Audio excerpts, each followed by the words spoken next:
캄보디아가 발칵 뒤집어졌습니다. 얼마 전 인터폴과 공조한 한국 경찰이 캄보디아 몬돌끼리에 소재한 범죄 단지를 급습해 초토화시켜버렸기 때문인데요. 이 사실을 접한 외신들은 폭풍 질문을 쏟아내기 시작했습니다. 진짜 그렇게 한 겁니까? 당신들 제정신입니까? 외신의 질문에 한국은 한마디로 대답했는데요. 우린 국민만 생각합니다. 현장에서 죽을 뻔한 30대 청년의 진술로 시작된 이번 사연은 저희 감동 챌린지 운영진도 감동의 눈물을 흘리지 않을 수 없었습니다. 그 사연 지금 바로 확인하시죠. 그 전에 여러분의 구독과 좋아요는 영상 제작에 아주 큰 힘이 됩니다. 어디서 듣고 계신지도 알려주세요. 우리 대한민국 국민은 항상 하나로 연결됩니다. 저는 20대 후반의 평범한 청년이었습니다. 해외 취업을 꿈꾸며 베트남행 비행기에 올랐던 그날, 제 인생이 완전히 뒤바뀔 줄은 몰랐죠. 선천성 심장 부정맥과 고혈압 초기 진단을 받았던 저는 늘 약을 챙겨 먹어야 했어요. 하지만 그날 밤, 몬돌끼리 국경지대 어딘가에 갇혀있던 저에게 약은 이미 사치였습니다. 건물 안은 숨이 막힐 듯 답답했어요. 무장한 경비들이 복도를 오가는 발소리가 들릴 때마다 온몸이 얼어붙었죠. 캄보디아 국경에서 불과 50m도 떨어지지 않은 이곳은 법이 닿지 않는 곳이었습니다. 며칠째 강요된 작업으로 몸은 한계에 달했고 수면은 거의 취하지 못했어요. 입술은 바짝 말랐고 손끝은 차갑게 식어갔죠. 그날 밤 심장이 이상하게 뛰기 시작했습니다. 두근거림이 아니었어요. 심장이 제멋대로 춤을 추듯 불규칙하게 요동쳤죠. 가슴을 움켜쥐었지만 소용없었어요. 숨을 들이마셔도 공기가 폐까지 닿지 않는 것 같았습니다. 식은땀이 등줄기를 타고 흘러내렸고 시야가 점점 흐려졌어요. 아, 이제 끝이구나. 바닥에 주저앉았습니다. 차가운 시멘트 바닥이 뺨에 닿았죠. 고개를 돌리니 창문 너머로 희미한 달빛이 보였어요. 한국에 계실 어머니 얼굴이 떠올랐습니다. 아들아, 약 꼭 챙겨 먹어야 해. 늘 당부하시던 어머니의 목소리가 귓가에 맴돌았죠. 죄송하다는 말도 못하고 이렇게 가는 건가 싶었어요. 그때였습니다. 밖에서 갑작스러운 고함 소리가 들려왔어요. 여러 사람의 발소리가 복도를 향해 달려오는 소리, 무전기 소리, 그리고 무언가 부딪히는 둔탁한 소음. 제 심장은 더 빠르게 뛰었지만 이번엔 공포가 아닌 다른 감정이 섞여 있었습니다. 문을 두드리는 소리가 들렸어요. 아니, 두드리는 게 아니라 부수는 소리였죠. 그리고 들렸습니다. 분명한 한국말이었어요. 안에 사람 있습니까? 대한민국 경찰입니다. 한국말이었습니다. 제가 태어나서 처음 배운 제 모국어였죠. 귀를 의심했어요. 여기가 어딘데? 이 먼 베트남 국경지대에서 한국 경찰의 목소리를 듣다니 꿈인가 싶었습니다. 문이 박살나는 소리와 함께 빛이 쏟아져 들어왔어요. 눈이 부셨지만 그 빛 속에서 방탄복을 입은 사람들의 실루엣이 보였습니다. 누군가 제게 달려왔죠. 여기 쓰러진 사람 있습니다. 다급한 목소리가 들렸어요. 저는 손을 뻗으려 했습니다. 하지만 손가락 하나 움직이지 않았죠. 시야가 좁아지면서 모든 소리가 멀어졌어요. 마지막으로 느낀 건 누군가 제 목에 손을 대는 감촉이었습니다. 맥박 약합니다. 빨리요. 그 순간 저는 의식을 잃었습니다. 하지만 이상하게도 두렵지 않았어요. 한국말을 하는 사람들이 제 곁에 있다는 것, 그것만으로도 안심이 됐습니다. 저는 혼자가 아니었어요. 어둠 속으로 빠져들면서 마지막으로 든 생각은 이것이었습니다. 나를 찾으러 온 거구나. 포기하지 않았구나. 심장은 여전히 불규칙하게 뛰었지만 그 순간만큼은 희망이 함께 뛰고 있었습니다. 눈을 떴을 때 천장이 보였습니다. 낡은 형광등이 깜빡거리고 있었어요. 몸을 움직이려 했지만 힘이 들어가지 않았죠. 그때 누군가 제 손목을 잡았습니다. 깜짝 놀라 고개를 돌렸어요. 방탄복을 입은 남자가 제 맥을 재고 있었습니다. 30대 중반쯤 되어 보이는 그는 이마에 땀을 흘리며 초침을 세고 있었어요. 가슴에 붙은 명찰이 보였죠. 코리아 전담반이라고 적혀 있었습니다. 맥박이 불안정합니다. 구급차 언제 옵니까? 그가 무전기에 대고 말했어요. 목소리는 단호했지만 조급함이 섞여 있었죠. 저는 입을 열려 했습니다. 저는 목소리가 제대로 나오지 않았어요. 입술이 갈라져 있었고 혀는 바짝 말라 있었죠. 물 드릴게요. 천천히 마세요. 다른 경찰이 물병을 제 입에 대주었습니다. 물이 목구멍을 타고 넘어갈 때 저는 살아있다는 걸 실감했어요. 며칠 만에 마시는 깨끗한 물이었죠. 눈물이 핑 돌았습니다. 이름이 어떻게 되세요? 제 이름을 말하자 그들은 서로 고개를 끄덕였어요. 한 명이 태블릿을 꺼내 무언가를 확인했죠. 맞습니다. 실종 신고된 분 맞아요. 가족분들이 심장 질환 있다고 하셨는데 지금 복용하는 약 있으세요? 저는 고개를 저었습니다. 약. 이름을 말하려 했지만 기억이 나지 않았어요. 머릿속이 뒤죽박죽이었죠. 그러자 경찰 한 명이 제 주머니를 뒤지기 시작했습니다.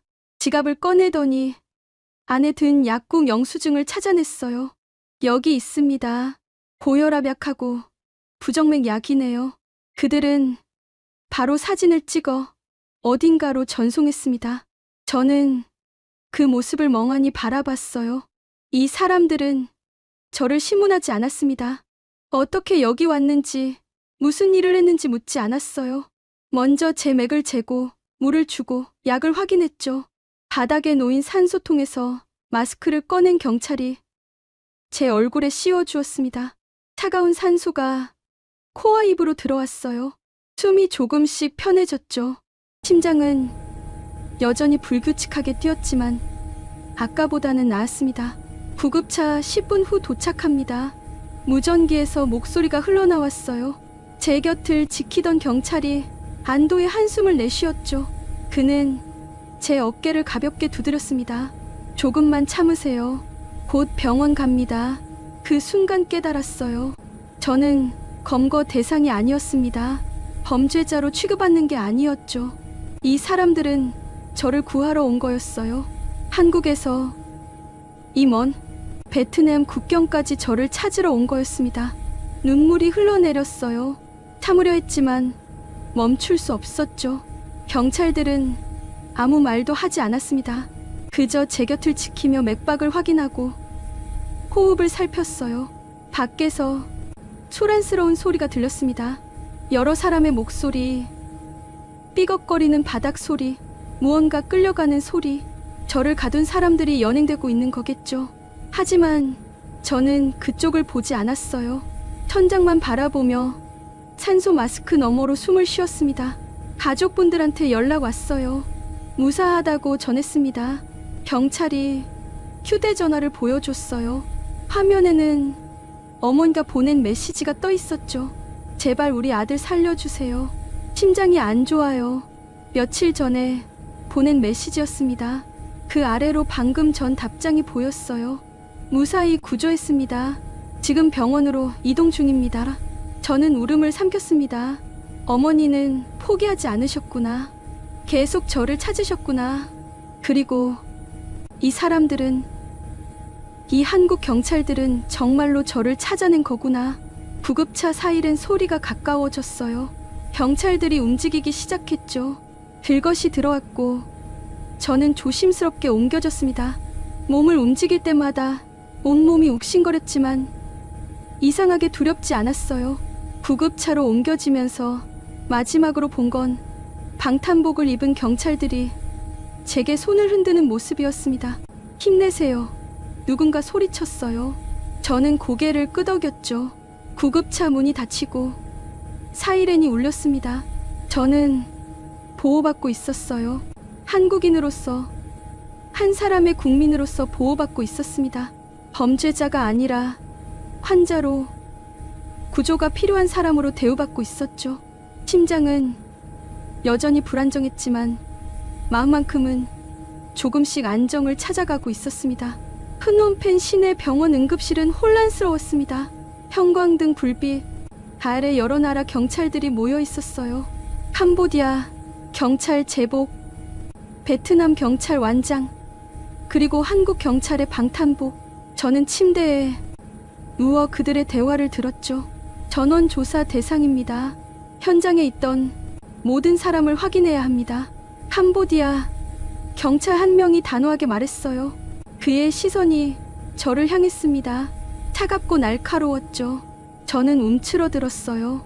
여기서는 제가 피해자인지 공범인지 구분되지 않는 거구나 싶었습니다. 잠깐만요. 한국 경찰이 앞으로 나섰어요. 아까 제 맥을 재던 그 사람이었죠. 그는 캄보디아 경찰과 눈을 마주쳤습니다. 이 사람은 피해자입니다. 한국에서 실종 신고가 접수됐고 가족 진술도 확보했어요. 지금은 치료가 먼저입니다. 하지만 절차는 우리가 책임지겠습니다. 이 사람은 대한민국 국민이고 우리 관할입니다. 목소리에 힘이 실려 있었어요. 양보할 수 없다는 단호함이 느껴졌죠. 캄보디아 경찰이 이간을 찌푸렸습니다. 당신들이 여기서 권한을 합동 작전 협약 기억하시죠? 자국민 보호는 각국 경찰 고유 권한입니다. 한국 경찰이 서류를 꺼내 보여줬어요. 캄보디아 경찰은 그것을 받아들고 훑어봤죠. 한참을 들여다보더니 혀를 찼습니다. 하지만 더 이상 반박하지 않았어요. 저는 그 광경을 지켜보며 가슴이 뜨거워졌습니다. 낯선 땅에서 다른 나라 경찰 앞에서도 물러서지 않는 모습. 저 때문에 저렇게 싸우고 있다는 게 믿기지 않았어요. 의사가 들어왔습니다. 청진기를 꺼내 제 심장 소리를 들었죠. 표정이 심각해졌어요. 심박수가 불규칙합니다. 언제부터였죠? 며칠 전부터요. 약을 못 먹어서. 약이 뭔데요? 한국 경찰이 재빨리 사진을 보여줬습니다. 아까 찍어둔 약 영수증이었어요. 의사는 고개를 끄덕이며 간호사에게 지시했죠. 혈압 재고, 심전도 준비하세요. 응급약 투여 준비도요. 간호사가 제 팔에 혈압계를 감았습니다. 기계가 조여들면서 팔이 아팠어요. 숫자가 화면에 떴죠. 의사의 눈썹이 올라갔습니다. 160에 120. 너무 높아요. 지금 당장 약 투여해야 합니다. 잠깐만요. 캄보디아 경찰이 다시 끼어들었어요. 약 투여 전에 혈액 검사가 필요합니다. 마약 복용 여부를. 지금 이 사람 죽으라는 겁니까? 한국 경찰이 버럭 소리를 질렀어요. 응급실 안이 순간 조용해졌죠. 모두가 그를 쳐다봤습니다. 그는 한 발짝 더 다가서며 말했어요. 검사는 나중에 해도 됩니다. 지금은 생명이 먼저예요. 우리가 책임지겠습니다. 뭔가 문제 생기면 우리 정부한테 따지세요. 침묵이 흘렀습니다. 캄보디아 경찰이 무전기를 들더니 누군가와 통화를 했어요. 한참 뒤 고개를 끄덕였죠. 좋아요. 하지만 한국 경찰이 모든 책임진다는 각서 받겠습니다. 지금 당장 쓰겠습니다. 한국 경찰이 펜을 꺼냈어요. 종이를 받아들고 바로 서명했죠. 망설임이 없었습니다. 그 모습을 보며 저는 울컥했어요. 의사가 주사를 준비했습니다. 바늘이 제 팔에 들어왔어요. 차가운 액체가 혈관을 타고 흐르는 게 느껴졌죠. 몇 분 지나지 않아 심장 박동이 조금씩 안정되기 시작했습니다. 한국 경찰이 제 침대 옆에 섰어요. 그는 제 어깨를 가볍게 두드렸습니다. 괜찮아질 거예요. 우리가 끝까지 지킬 테니까. 저는 고개를 끄덕였어요. 말이 나오지 않았죠. 목이 메었습니다. 밖에서는 여전히 말다툼이 이어지고 있었어요. 관할권 문제, 조사 일정, 송환 절차, 복잡한 이야기들이 오갔죠. 하지만 한국 경찰들은 한 발짝도 물러서지 않았습니다. 제 곁을 지키며 끝까지 버텼어요. 간호사가 링거를 달았습니다. 투명한 액체가 줄을 타고 천천히 떨어졌어요. 저는 그것을 바라보며 생각했습니다. 여기는 한국이 아닌데, 제 나라가 아닌데, 그래도 저는 보호받고 있구나. 한국 경찰 중 한 명이 휴대전화로 통화를 했어요. 네, 대사관입니다. 지금 푸놈펜 중앙병원 응급실에 있고요. 환자 상태는 안정화 중입니다. 네, 캄보디아 경찰과 협의 완료했습니다. 대사관까지 연결돼 있었어요. 저 한 사람을 위해 이렇게 많은 사람이 움직이고 있었습니다. 창밖으로 해가 지고 있었어요. 주황빛 하늘이 보였죠. 며칠 만에 보는 석양이었습니다. 저는 그 빛을 바라보며 깨달았어요. 저는 혼자가 아니었습니다. 제가 한국인이라는 이유만으로 이 많은 사람이 저를 지키고 있었어요. 심전도 기계가 규칙적인 소리를 내기 시작했습니다. 삑기, 삑, 삑. 제 심장이 제자리를 찾아가고 있었어요. 그리고 제 마음도 천천히 안정을 찾아가고 있었습니다. 프놈펜에서 이틀을 보냈습니다. 병원 침대에 누워 천장만 바라보던 시간이었어요. 링거를 맞고 약을 먹고 검사를 받았죠. 한국 경찰은 교대로 제 곁을 지켰습니다. 혼자 두지 않았어요. 사흘째 되던 날 한국 경찰 한 명이 의자를 끌어당겨 앉았습니다. 손에 파일을 들고 있었어요. 가족분들 이야기 좀 해드릴게요. 저는 고개를 돌렸습니다. 가족 이야기를 들을 준비가 됐는지 모르겠었어요. 하지만 그는 이미 파일을 펼치고 있었죠. 어머니께서 실종 신고하신 게 한 달 전이었어요. 처음엔 단순 연락 두절로 접수됐는데 어머니가 계속 전화하셨대요. 매일이라는 말에 가슴이 철렁했습니다. 경찰서에, 외교부에, 대사관에, 가능한 모든 곳에 전화하셨어요. 그러면서 계속 이야기하셨대요. 우리 아들 심장이 안 좋다고, 약을 꼭 먹어야 한다고, 약 없으면 위험하다고. 저는 눈을 감았어요. 어머니 목소리가 들리는 것 같았습니다. 떨리는 목소리로 울먹이며 전화했을 모습이 그려졌죠. 처음엔 성인 실종이라 적극적으로 수사하기 어려웠어요. 그런데 어머니가 의료 기록을 가져오셨어요. 병원 진단서, 약 처방전, 전부요. 그게 결정적이었습니다. 경찰이 서류를 넘겼어요. 거기에는 제 병명이 적혀 있었죠. 선천성 심장 부정맥, 고혈압 초기, 빨간 줄이 쳐져 있었습니다. 의료 정보가 공유되면서 우선순위가 올라갔어요. 해외 범죄 피해 가능성이 있는 건강 취약자. 그때부터 본격적으로 추적이 시작됐죠. 저는 침을 삼켰습니다. 목이 타들어가는 것 같았어요. 베트남 쪽 정보망을 통해 수상한 건물들을 추적했어요. 캄보디아 국경지대에 한국인으로 추정되는 사람이 있다는 첩보가 들어왔고 합동작전이 기획됐죠. 원래는 이틀 뒤 예정이었는데 그가 잠시 말을 멈췄습니다. 어머니한테서 다시 전화가 왔어요. 아들이 며칠째 연락이 안 된다고, 제발 빨리 찾아달라고, 심장 약이 떨어졌을 거라고. 그 전화를 받고 작전 일정을 당겼습니다. 이틀을 앞당겼다는 말에 숨이 막혔어요. 제가 쓰러진 게 바로 그날 밤이었습니다. 만약 예정대로 이틀 뒤에 왔다면 저는 이미 어머니가 살린 겁니다. 포기하지 않으신 거예요. 경찰의 목소리가 조용했어요. 저는 대답할 수 없었죠. 눈물이 흘러내렸습니다. 손으로 얼굴을 가렸지만 소용없었어요. 어깨가 떨렸습니다. 어머니는 포기하지 않으셨어요. 저를 믿었고 살아있을 거라 믿었고 끝까지 찾으셨어요. 매일 전화하고 서류를 모으고 사정하고 애원하셨겠죠. 한 사람의 어머니로서 할 수 있는 모든 것을 다 하신 거예요. 지금 어머니는 인천공항에 계세요. 당신이 도착하는 비행기를 기다리고 계십니다. 저는 고개를 들었어요. 눈물로 범벅이 된 얼굴로 경찰을 바라봤죠. 제가 집에 가는 건가요? 네. 내일 오전 비행기예요. 의료진이 동행합니다. 가슴이 터질 것 같았어요.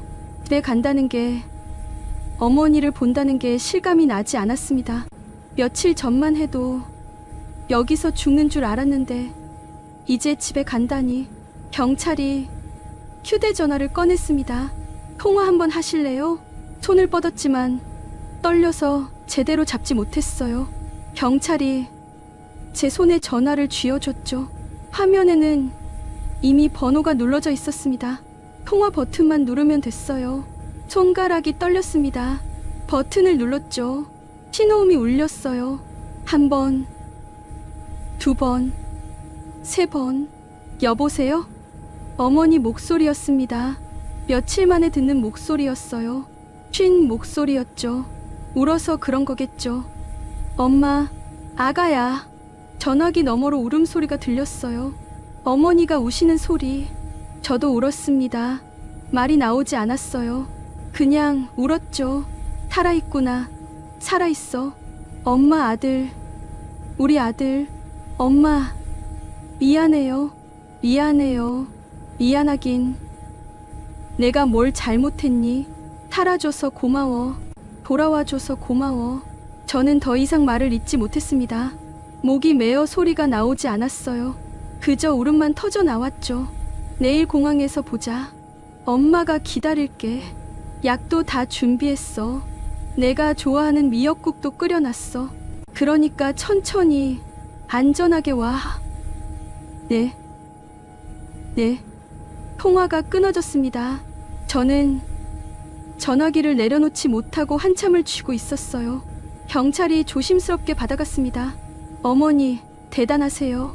정말 대단한 분이십니다. 저는 고개를 끄덕였어요. 어머니는 저를 포기하지 않으셨습니다.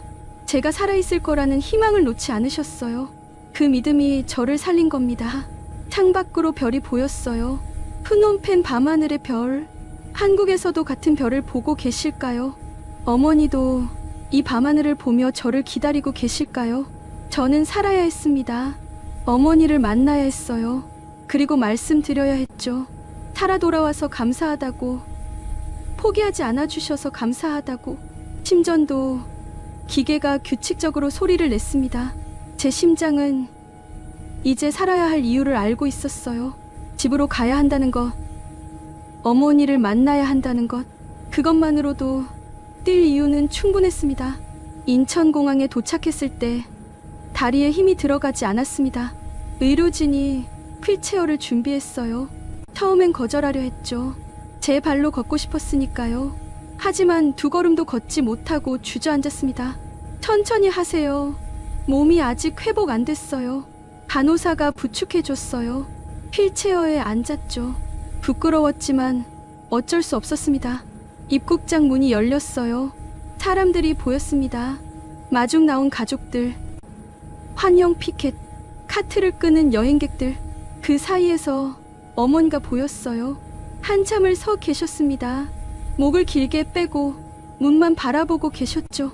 제가 보이자 손을 들어 흔드셨어요. 아니, 흔들다가 주저앉으셨습니다.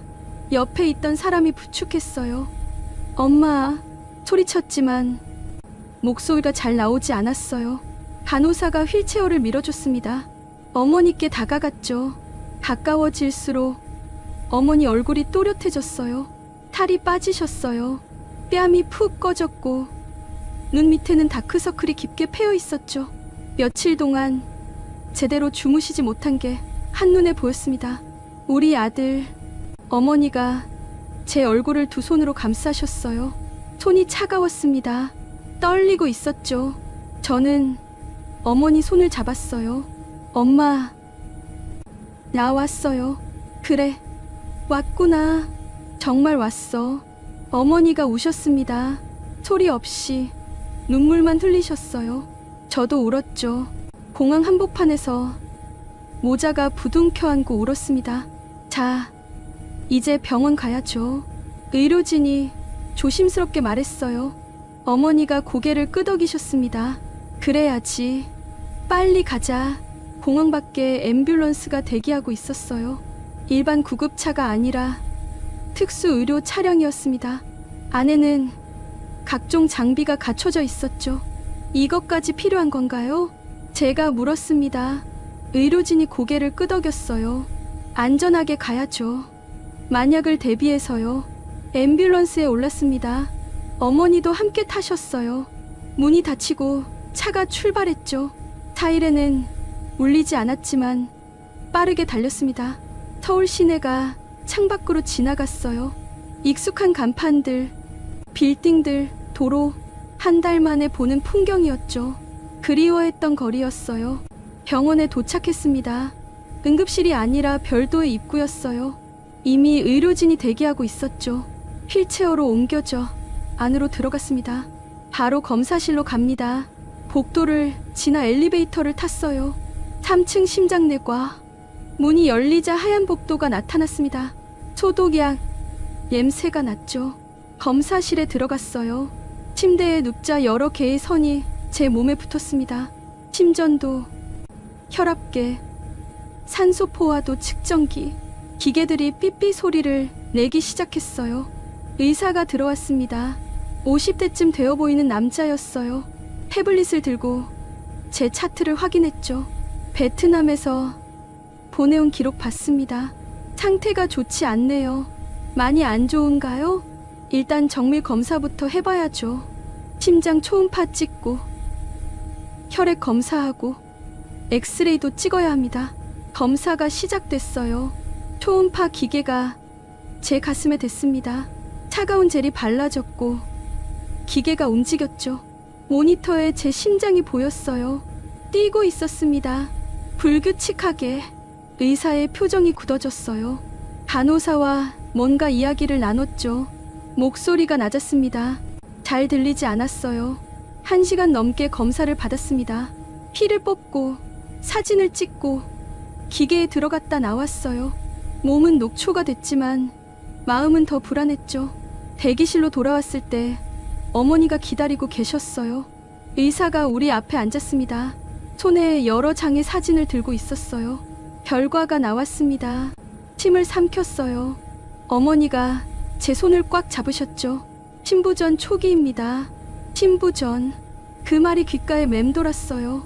심장이 제 기능을 못하고 있어요. 장기간 약을 복용하지 못한 데다 극심한 스트레스와 영양 부족이 겹쳤죠. 지금 상태로는. 의사가 말을 멈췄습니다. 어머니의 손이 더 세게 제 손을 쥐었어요. 이번 치료가 필요합니다. 중환자실로 가셔야 해요. 중환자실. 그 말에 온몸이 얼어붙었어요.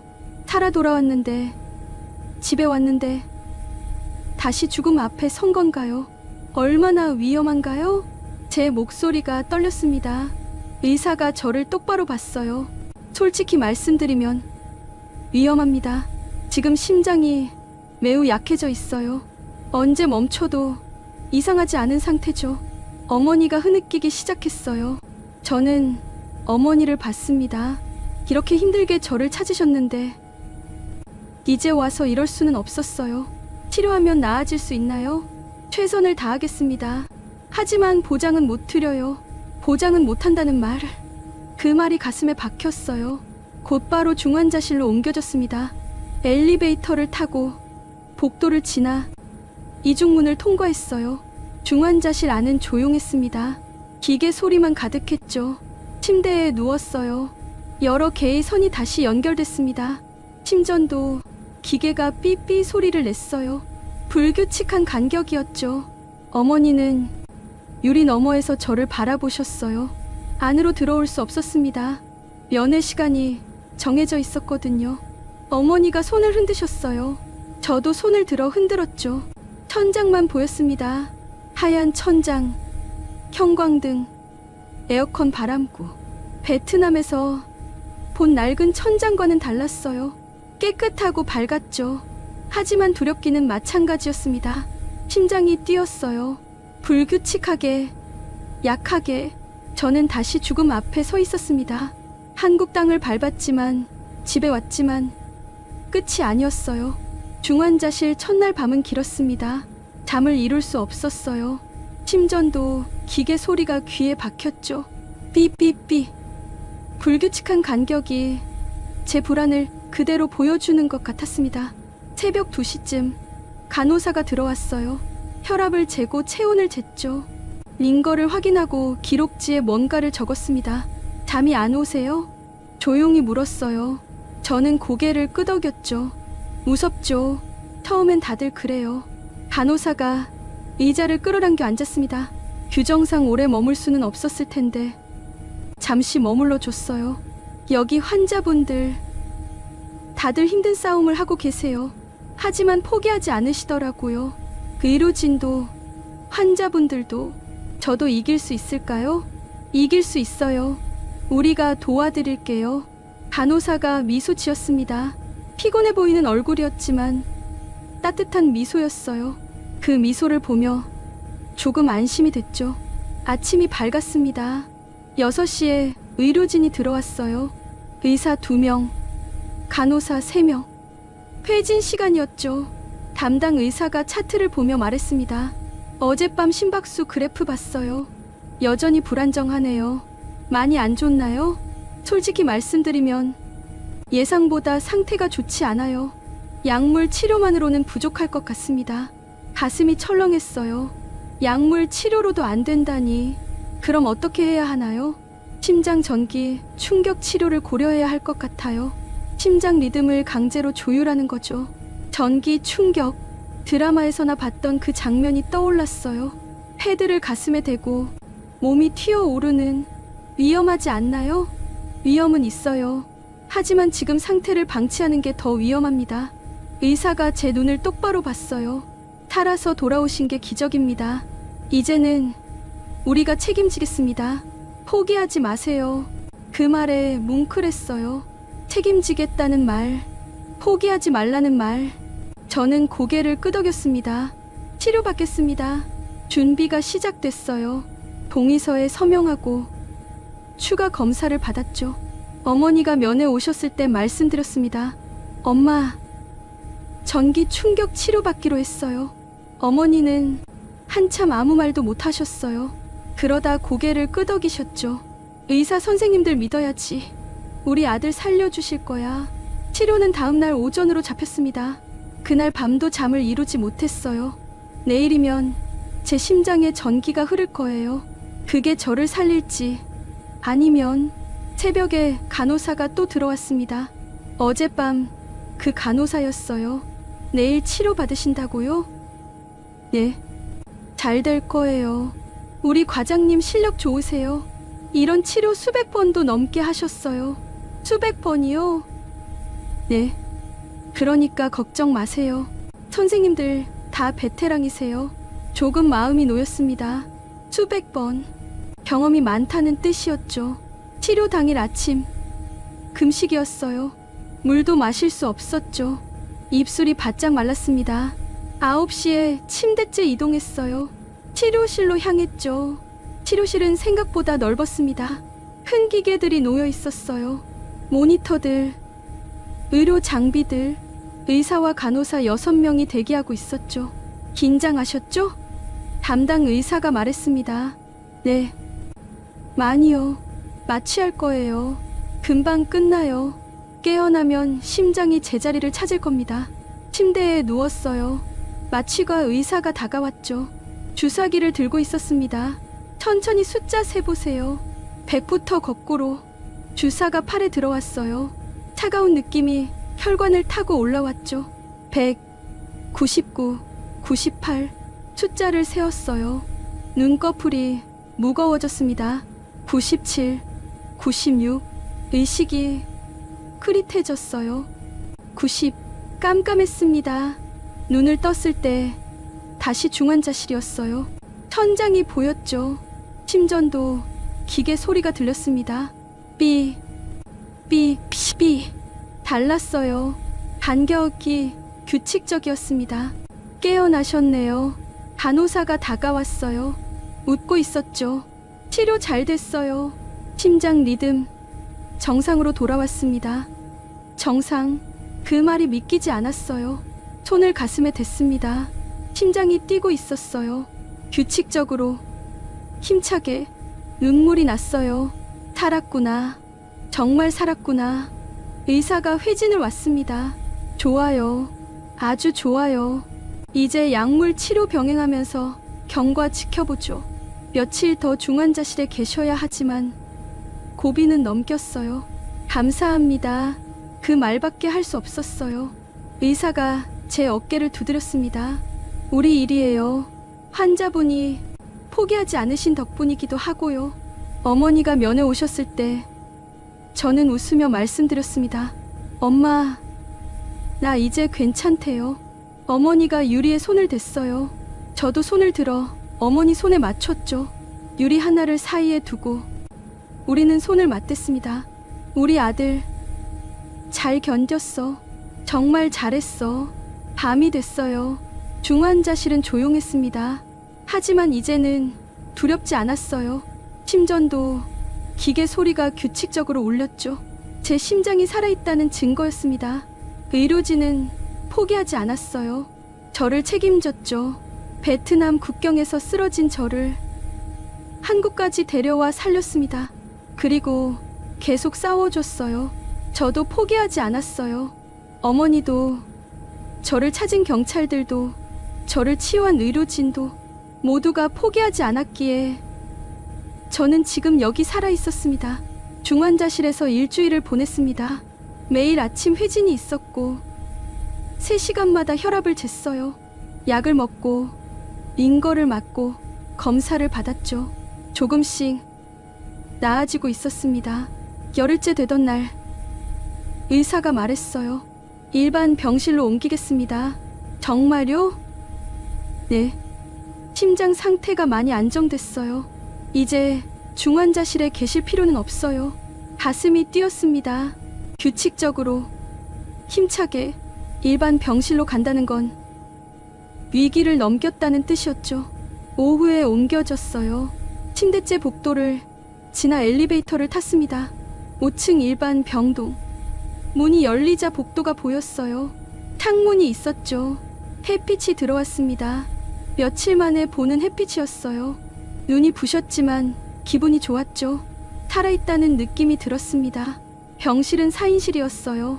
창가 자리였죠. 침대에 누우니 밖이 보였습니다. 건물들, 하늘, 구름, 세상이 보였어요. 어머니가 곧장 오셨습니다. 손에 보온 도시락을 들고 계셨어요. 엄마가 끓였어. 미역국. 뚜껑을 여니 김이 모락모락 났습니다. 구수한 냄새가 났어요. 집에서 먹던 그 냄새였죠. 먹어도 돼요? 의사 선생님이 괜찮대. 이제 부드러운 음식은 먹어도 된대. 숟가락을 들었어요. 손이 떨렸습니다. 국물을 한 숟가락 떠서 입에 넣었죠. 따뜻했어요. 짭짤하고 고소했습니다. 눈물이 났어요. 맛있어서가 아니었어요. 집 음식을 먹고 있다는 게, 어머니가 끓인 국을 먹고 있다는 게 실감 났기 때문이었죠. 맛있어요, 엄마. 그래, 많이 먹어.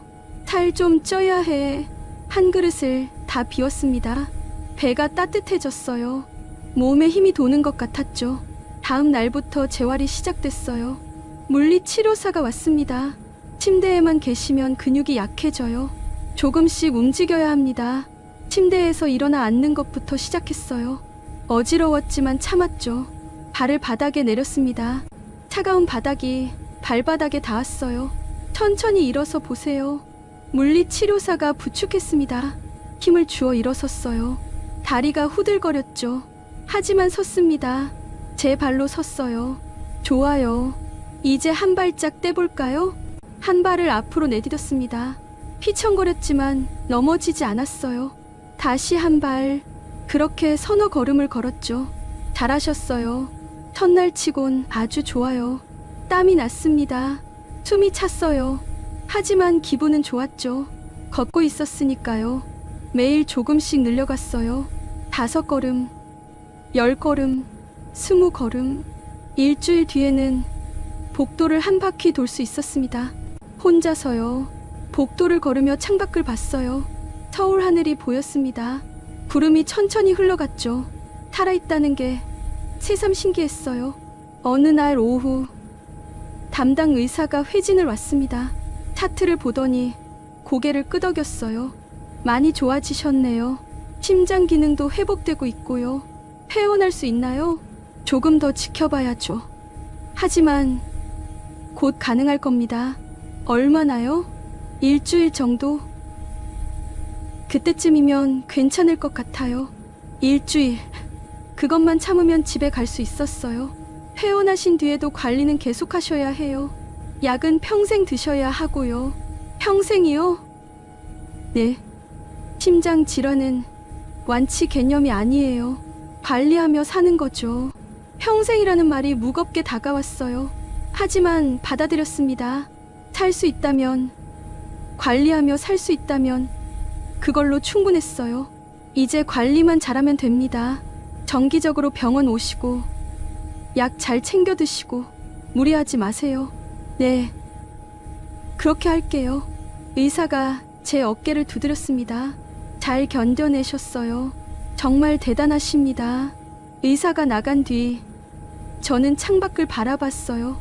해가 지고 있었습니다. 노을이 하늘을 물들이고 있었죠. 주황색, 분홍색, 보라색, 아름다운 색들이었습니다.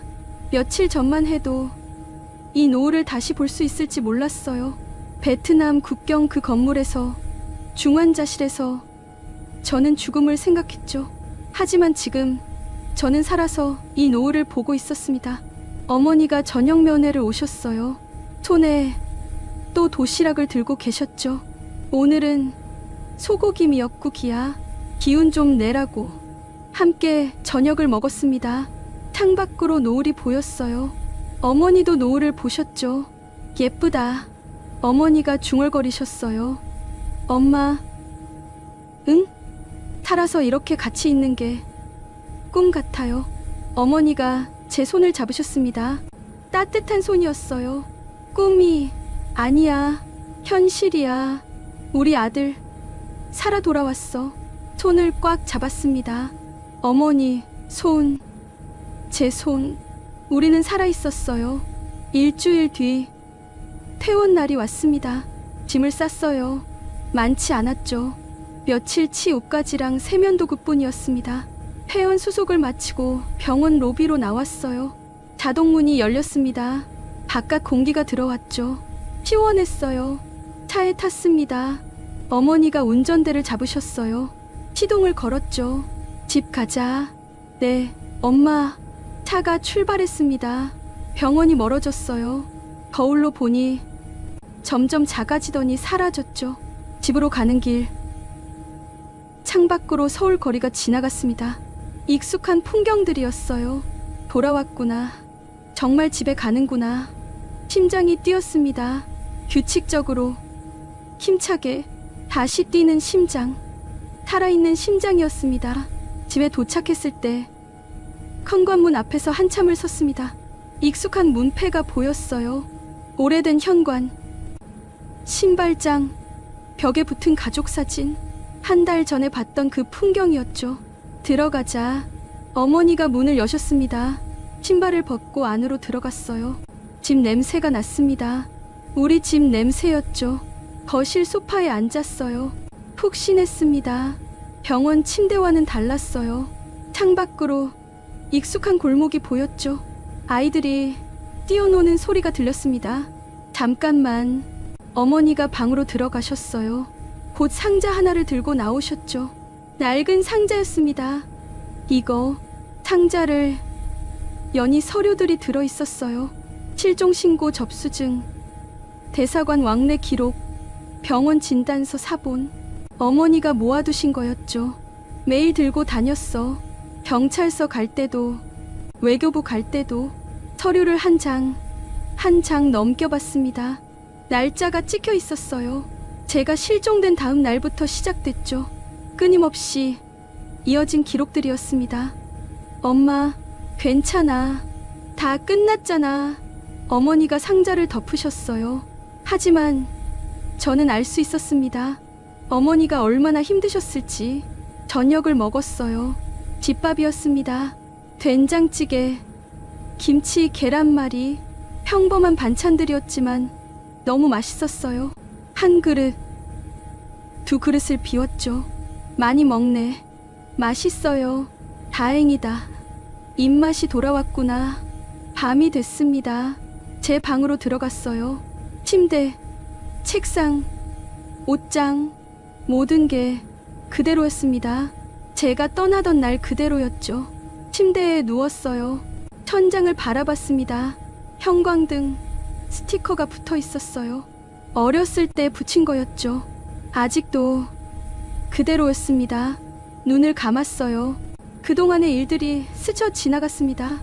베트남행 비행기 속았다는 걸 깨달았던 순간, 닫혀지는 날들, 심장이 멈출 것 같던 그날 밤, 그리고 들려온 한국말, 대한민국 경찰입니다.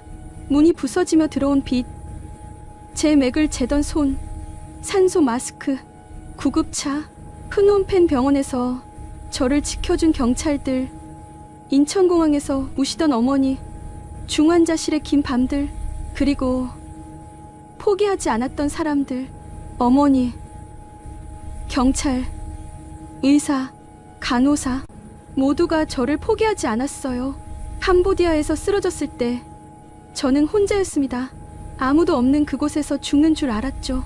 하지만 나를 구하러 온 건 나라였어요. 대한민국이었습니다.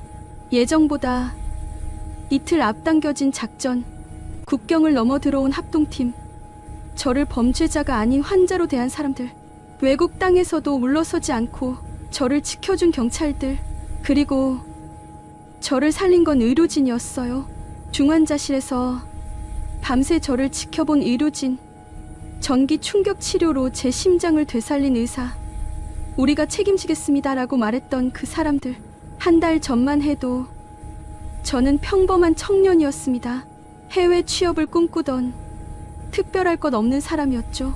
하지만 위기의 순간, 죽음 앞에 섰을 때 저는 깨달았어요. 저는 혼자가 아니었습니다.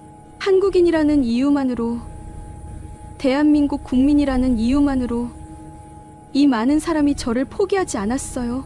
가슴에 손을 댔습니다. 심장이 뛰고 있었어요.